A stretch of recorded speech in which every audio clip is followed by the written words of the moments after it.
Comisión Económica para América Latina y el Caribe, CEPAL, ya en 2016 declaraba que de no haber un cambio en los patrones de producción y de consumo de vehículos motorizados, la mayor parte del aumento en el uso de la energía y la emisión de gases de efecto invernadero hacia el 2050 se deberían a su impacto. Lo cierto es que como país hemos frenado en algo esa proyección, con la incorporación de los buses eléctricos, el desarrollo incipiente del tren intrarregional y la inversión de las energías renovables en actividades productivas. En este episodio de Planeo Podcast exploraremos los desafíos del transporte público, la electromovilidad y la planificación territorial de un país en el que la conectividad no es algo sencillo por nuestra geografía, pero además por la densidad poblacional, la que disminuye en la medida que nos alejamos del centro. Soy Macarena Rojas Ábalos y aquí comienza Planeo Podcast, un podcast del Instituto de Estudios Urbanos y Territoriales UC.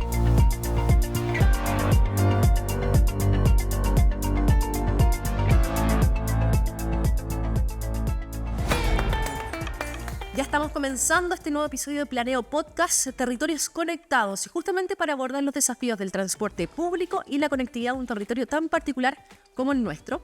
Para ello nos acompaña Giovanni Vecchio y Juan Carlos Muñoz. Bienvenidos a ambos. Muchas gracias. Giovanni es doctor en Planificación, Diseño y Políticas Urbanas, profesor asistente del Instituto de Estudios Urbanos y Territoriales de la Universidad Católica, y su trabajo se enfoca en las implicancias sociales de la planificación territorial, especialmente en el campo de la movilidad urbana, en relación con desigualdades socioespaciales, su impacto en el desarrollo humano y las políticas para ciudades incluyentes. Gracias por acompañarnos, Giovanni.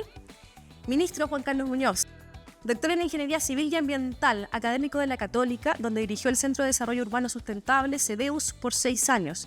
Sus áreas de investigación son el transporte público, las redes de transporte, el tráfico y la logística. Y como habíamos dicho, actual ministro de Transporte y Telecomunicaciones. Muy contento de estar en casa otra vez. Qué bueno. Muchas gracias, Juan Carlos. Vamos a partir con una pregunta un poco más general, pero me gustaría saber las impresiones de ambos.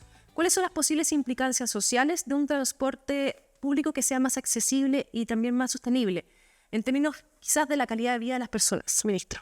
Yo creo que el transporte público juega un rol estructural en que muchas veces lo tendemos a pensar solamente en los usuarios, en la calidad de vida que significa un transporte público atractivo, un transporte público que está cerca, que pasa en forma frecuente, que me lleva rápido.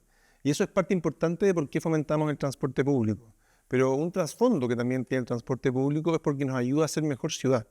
Por una parte nos permite hacer ciudades más equitativas, más integradas, pero también porque hace que las personas sientan que el transporte público es atractivo y por lo tanto tendemos a sacar viajes de otros modos de transporte, en particular el automóvil, que es mucho menos sustentable y que nos hace ciudades con más espacio vial dedicado a automóviles, con más contaminación, con más gases de efecto invernadero, con más siniestros viales. Entonces es muy importante el poner el foco de que cuando proponemos un buen transporte público, no solo estamos pensando en el usuario, estamos pensando en la ciudad y estamos pensando también en la integración social. Eso es súper importante. ¿Cuál es tu mirada, Giovanni? Absolutamente. Miro a las personas, sobre todo, lo que puede significar un buen transporte público para ellas. Puede significar poder llegar a lugares que están más lejos, por ejemplo, tener acceso a un trabajo que te da un mejor sueldo, poder tener más acceso a las oportunidades de la ciudad, poder verse más fácilmente con otras personas. También puede significar demorarse menos para llegar a los lugares necesarios y poder invertir esa media hora, esa hora ahorrada en otras actividades, ya sea descanso, estar con la familia, disfrutar quizás de las oportunidades del barrio. Entonces, de verdad, siento que el transporte público hace un aporte para la calidad de vida de las personas y lo hace de manera transversal, porque no es necesario, como para un vehículo, por ejemplo, un auto, tener la mayor edad o tener ciertas condiciones de salud, sino que cualquier persona, independiente de su edad, independiente de su género, independiente de su condición económica, puede ocupar fácilmente un transporte público. Así que creo que de verdad hace un aporte súper transversal y súper importante. Fíjate, Maca, que hay un tema que poca gente se da cuenta, que es que el transporte público además hace que las personas que van en un sentido y otro son las que ocupan la misma infraestructura y los mismos vehículos, que pasa poco en otro tipo de servicio. O sea, la gente escaso nivel socioeconómico tiene otra educación, tiene otra salud, tiene a veces otro empleo, pero en el caso del transporte público va a ocupar el mismo vehículo de ida que el otro ocupa de bajada y va a ocupar el mismo paradero y la misma estación en la mañana que el otro ocupa en la tarde. Entonces creo que es muy importante también porque nos permite ofrecer también un servicio que integra y que nos une respecto a una experiencia cotidiana. Absolutamente. Y te hace también poder interactuar con personas que quizás no lo harías. Así es, y empatizar. Sí, exactamente, es muy importante. Respecto a lo sostenible, Chile lidera el ranking de electromovilidad en América Latina, teniendo un mayor avance en micros y buses en Chile en particular. ¿Podría ser en la electromovilidad una solución para reducir las emisiones de CO2 y si se ha medido y se ha cuantificado en los últimos años? A mí aquí me gusta levantar un poquito la mirada. Chile es un país muy urbano. El 90% de las personas vivimos en ciudades.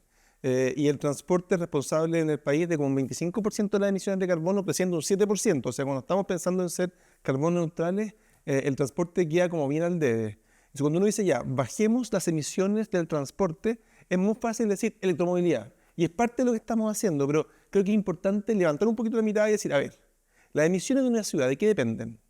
¿De cuántas personas viven en la ciudad? Y viene la pregunta de, bueno, ¿queremos tener una gran ciudad o ciudades más pequeñas? Después cada una de esas personas, ¿cuántos viajes al día hace? Y aprendimos con la pandemia que el teletrabajo muchas veces es una oportunidad. Y parte importante de la pregunta es, ¿cuántos viajes necesitamos hacer? El tercer factor, disculpa que lo vea como ecuación de ingeniero, ¿no? El tercer factor es, ¿qué distancia en promedio recorren esos viajes? Y aquí surge y te explota en la cara la ciudad de 15 minutos y la provocación de la alcaldesa de París.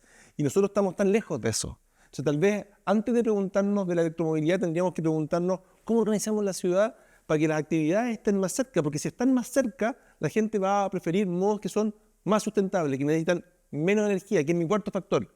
¿Cuánta energía necesitamos por viaje? Y el transporte público y la bicicleta aparecen como mucho mejor que la alternativa del vehículo. Y finalmente es cuántas emisiones de carbono, y ahí la electromovilidad aparece. Ahí aparece recién. Aparece recién. Entonces creo que es importante mirar esto, sobre todo como autoridad, en forma integrada, todos los factores. Y nosotros estamos haciendo un esfuerzo gigante como Ministerio de Transporte por avanzar, fomentando el transporte público, fomentando la bicicleta y también, que es lo que nos depende, y que los modos de transporte público ojalá sean lo más eléctricos posible. Tenemos una serie de metas para las cuales estamos trabajando. Y como tú decías, no solamente tenemos un metro en Santiago extraordinario, que se expande y que levanta y que atrae muchos viajes, sino que también, y esto uno lo dice rápido, pero cuando toma conciencia es increíble, somos la ciudad del mundo fuera de China con más buses eléctricos. Más que Nueva York, más que París, más que Madrid, más que Tokio, más que Londres. Santiago de Chile, 2.500 buses. Y estamos aumentando. ¿Y qué pasa en regiones también? Y esa es nuestra gran deuda. Y la pregunta es cómo vamos a regiones, y el propósito que me puso a mí el presidente Boric de avanzar hacia una mejor calidad de transporte público en regiones. Acabamos de inaugurar este año los primeros 40 buses en Antofagasta, estamos súper orgullosos. La semana pasada estuve en Coquimbo anunciando que se vienen 40 más, y tenemos un compromiso para este año también que nos van a llegar en Valparaíso, en Colina, Otiltil. Vamos a tener también, tenemos compromisos tomados con una serie de ciudades en las cuales hay proyectos que van avanzando. Pero el desafío es cómo logramos también llegar a regiones con una calidad similar de viaje, similar de oferta que la que tenemos en Santiago. Sí, para que no estemos hablando siempre de Santiago como Chile.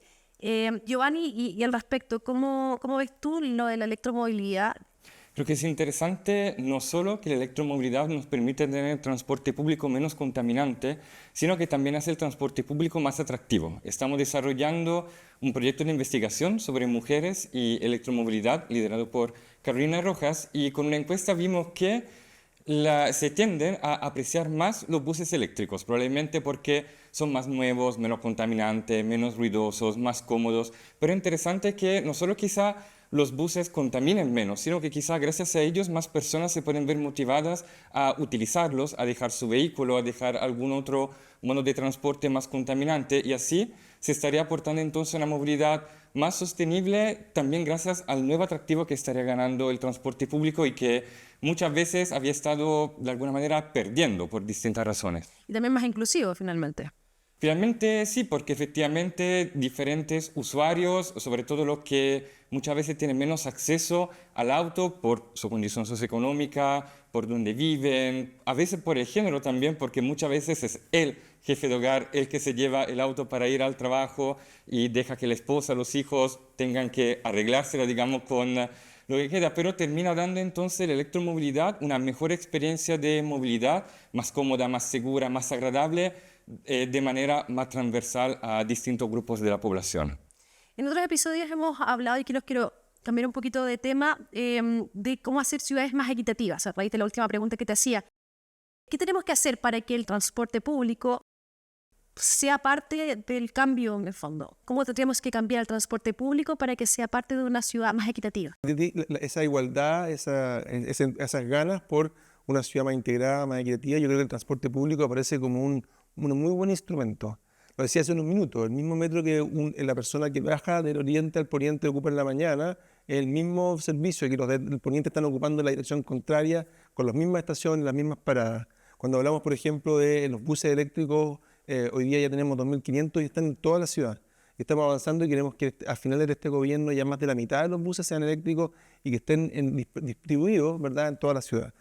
Hay un esfuerzo también porque sean vehículos que sean muy acogedores para personas con movilidad reducida. Son buses de piso plano y permiten que las personas que muchas veces están invisibilizadas hoy día puedan llegar. O una persona que entra con coche o que entra con, por ejemplo, a lo mejor porque va a la feria y trae algunos paquetes, lo puede hacer de una manera cómoda. Estamos avanzando también en que el transporte público sea también, fíjate que hay una dimensión que uno olvida a veces, sea también un espacio de oportunidad laboral también equitativa. El transporte público típicamente aparece como un lugar muy masculinizado, con estos terminales de tierra, ¿verdad?, llenos de aceite, todo sucio, en que difícilmente las mujeres van a poder tener un espacio. Y nosotros estamos avanzando fuerte, ya tenemos casi un 10% de las conductoras que son mujeres y las personas lo valoran mucho. Y se evalúa muy positivamente y en la nueva licitación pusimos una exigencia de que ya el 15% de las mujeres de los conductores sean mujeres.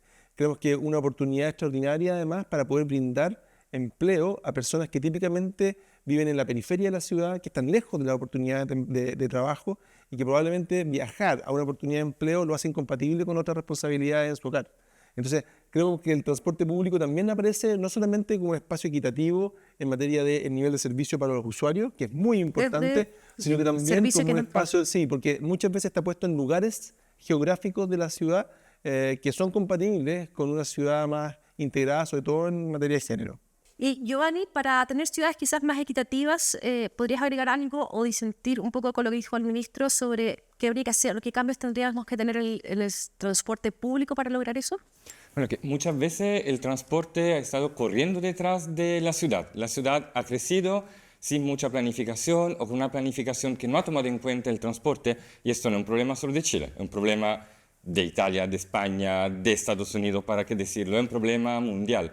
Y el problema cuando pasa esto es que el transporte llega después, llega con mucha más dificultad, que hablemos de metro, de micro, de trenes, hasta de autopistas. Entonces, cuando pensamos en la ciudad, estamos en un momento en que la ciudad se está pensando, por ejemplo, con nuevas viviendas sociales, con nuevo equipamiento. Hablamos, por ejemplo, de hospitales, de escuelas, de otros servicios, a servicio de la colectividad. Entonces, es clave pensarlo en lugares donde quizá ya estén pensadas inversiones en transporte público, para que para las personas, para los futuros usuarios, los futuros habitantes de esas zonas, sea mucho más fácil llegar ahí, sea mucho más fácil para el resto de la ciudad conectarse a esos lugares, y se está invirtiendo quizá ahora un monto importante, que pero sin duda es menor del monto que tendríamos que invertir en 10, 15, 20 años más si tuviéramos que estar corrigiendo los errores de planificación o de la no planificación que estaríamos haciendo si no tomamos en cuenta el transporte como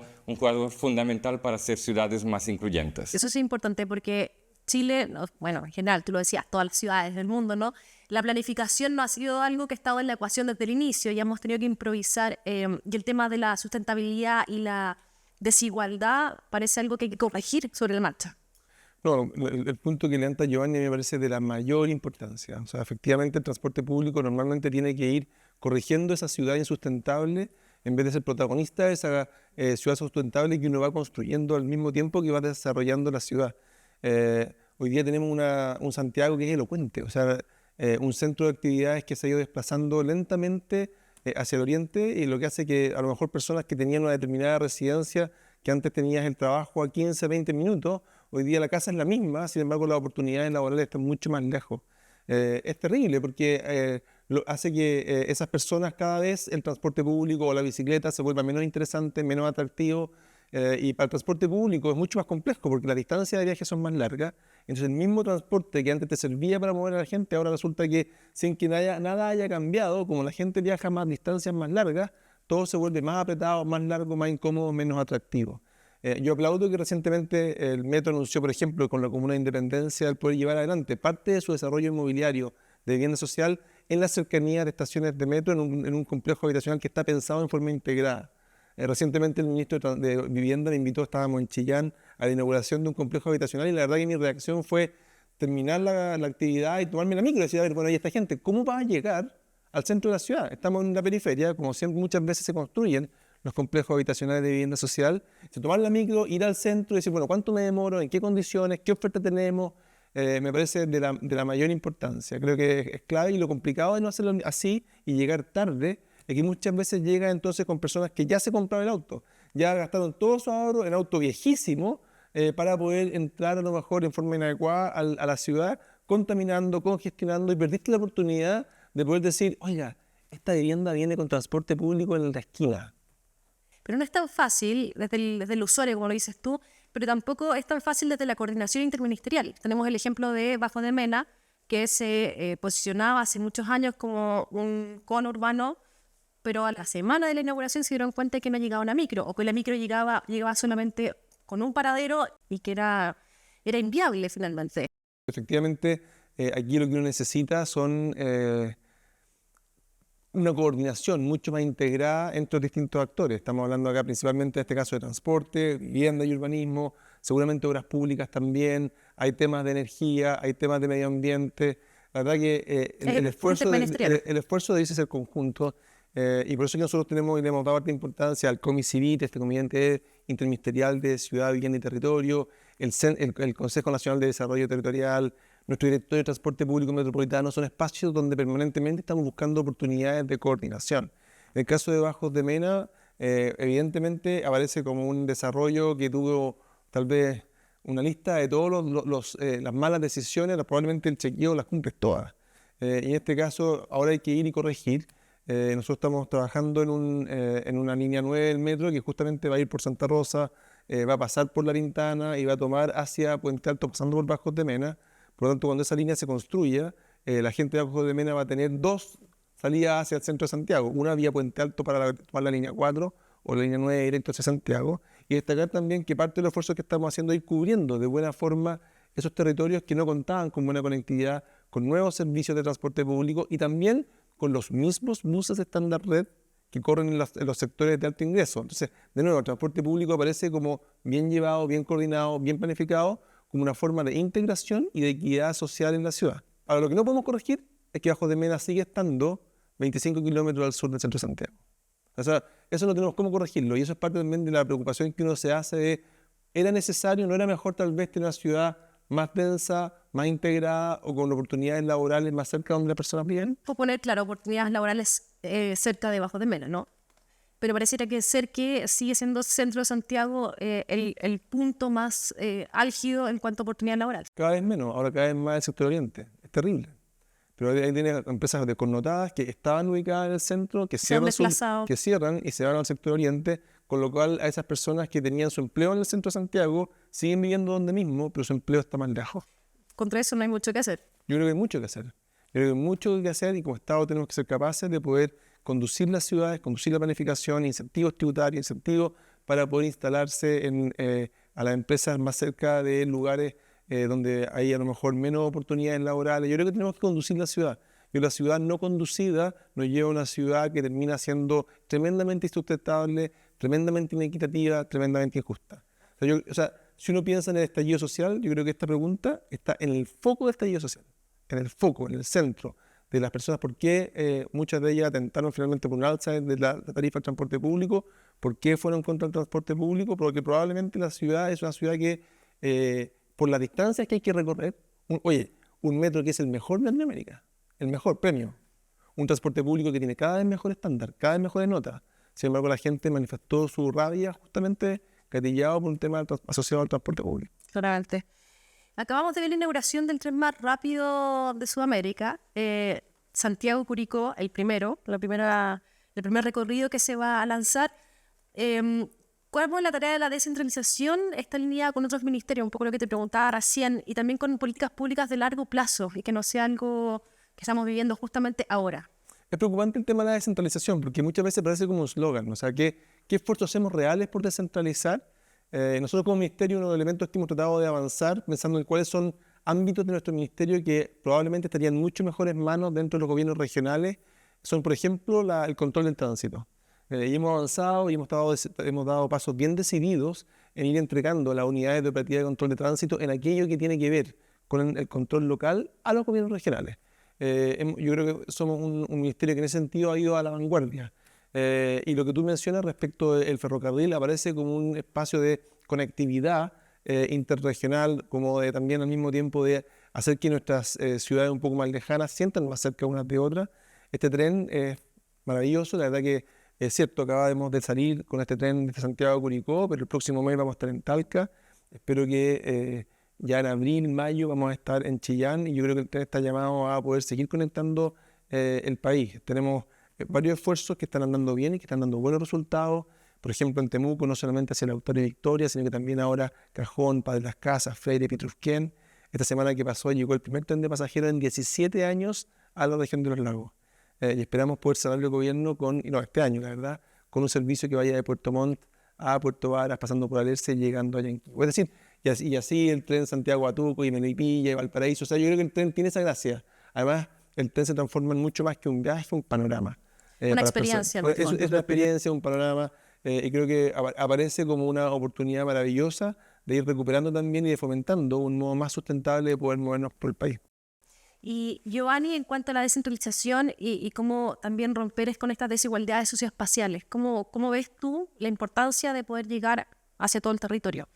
Creo que el tren es clave porque permite justamente que territorios que no son la región metropolitana, no son Santiago, puedan ser atractivos en dos sentidos. Por un lado, que estando quizá más cerca en términos de tiempo a ciudades que ofrecen más servicio, universidades, por ejemplo, ciertos servicios de salud, etcétera, las personas no tengan que decidir de dejar su ciudad, sino que puedan seguir viviendo en Rancagua, por ejemplo, en Ciudad del Maule también, etcétera, pero estudiar, por ejemplo, en Santiago, ojalá en Concepción, digamos, con otros servicios. Entonces, hace que esos lugares sean más atractivos, que más personas quizás puedan seguir habitándolos o ir a vivir en ellos. Y lo otro también, creo que aporta que las mismas ciudades, la zona de la estación pueda ser atractiva, porque más personas pueden llegar, por ejemplo, a ellas, pueden llegar con un buen servicio de transporte, pueden llegar más rápidamente, más cómodamente y se vuelven entonces lugares atractivos para inversiones en servicios que las ciudades necesitan o también, cuando es necesario, en viviendas. Y entonces hay una dinámica que permite que esos lugares no solo puedan depender más cómodamente de otras ciudades, sino que se vuelvan atractivos en sí y entonces puedan cambiar esa dinámica y de verdad aportar a una descentralización. Pero para eso también tendríamos que quizás darle un poco más de poder o fuerza a los gobiernos regionales, ¿no? Absolutamente. Esto no creo que pueda ser solo tarea del nivel central, porque además con el país que es Chile, con su geografía, con su tamaño, es difícil, creo, pensar que un único ministerio en el centro de Santiago pueda ver todo eso, pueda tener las energías, las tiene obviamente, pero ¿por qué no involucrar, claro, como las regiones, que además tienen una mirada mucho más cercana y pueden efectivamente conciliar no solo el tema del transporte, sino también todo lo que pasa en el territorio, su planificación, conocen mejor su realidad, de hacer que todas estas inversiones que se van materializando puedan aportar una visión desarrollada también desde lo local y no solo que aterriza desde Santiago. Giovanni, otro de tus ámbitos de estudio son las personas mayores. Chile de aquí al 2050, según estudios internacionales, va a tender también a tener una población altamente mayor. Cuando hablamos de inclusividad y romper con las desigualdades, también tenemos que meter en la ecuación a las personas mayores. ¿Estamos preparados para eso?